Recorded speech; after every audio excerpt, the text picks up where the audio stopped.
5 seconds. Start.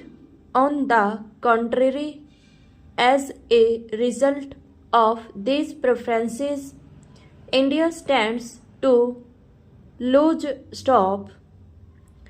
That position, I think, has not been altered to the satisfaction of our country, and the Honorable Minister will perhaps clarify that position when he speaks. Stop.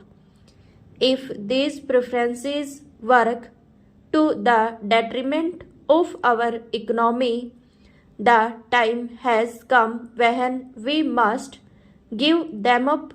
Stop.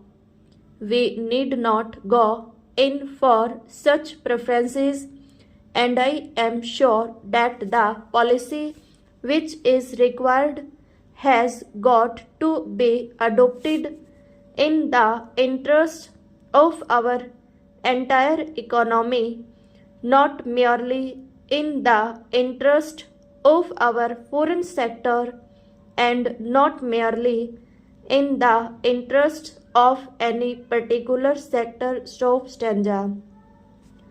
Reference has been made to sterling balances.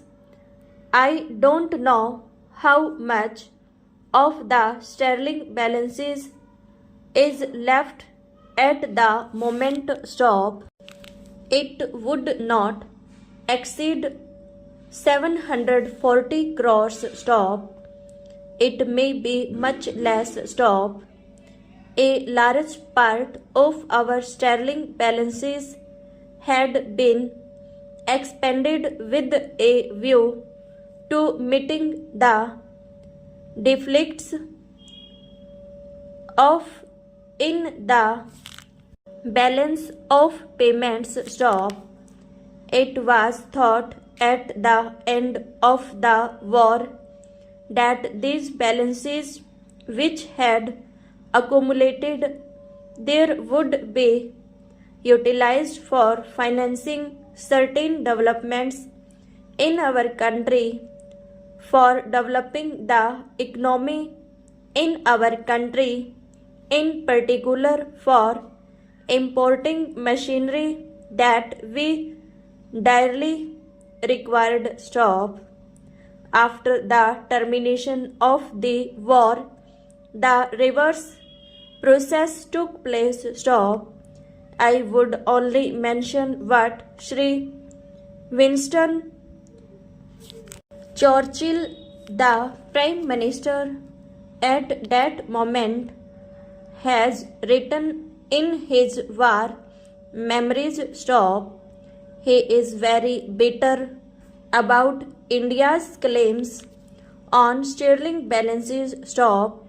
He says that he does not like at all that India should make demands on the sterling balances. Stop. He thought that he had saved India and therefore India had no right to claim the sterling balances. Stop.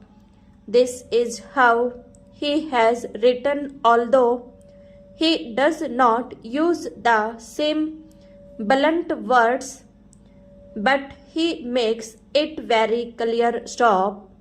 Here is the British Prime Minister who would not like a penny out of the sterling balances to be paid to India, but circumstances have compelled him to do so many things. Stop. Similarly, he has been forced to accept a position where sterling balances had to be paid under certain agreements in installments, and we all know that. Stop.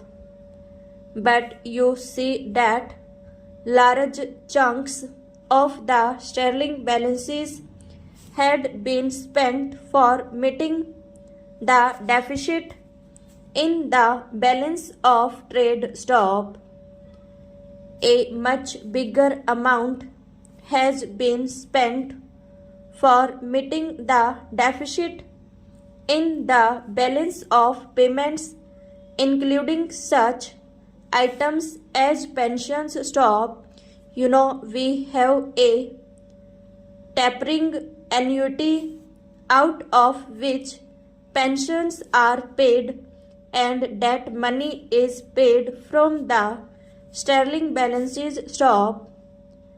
Therefore, it is a scandalous thing that these balances had been spent not for the development of the economy of our country but for meeting certain liabilities which we might have just as well avoided, and liabilities which we should not even recognize. For instance, the liabilities with regard to pensions and all that stuff. It is no use trying to explain the position in great details regarding the sterling balances in our country. Stop.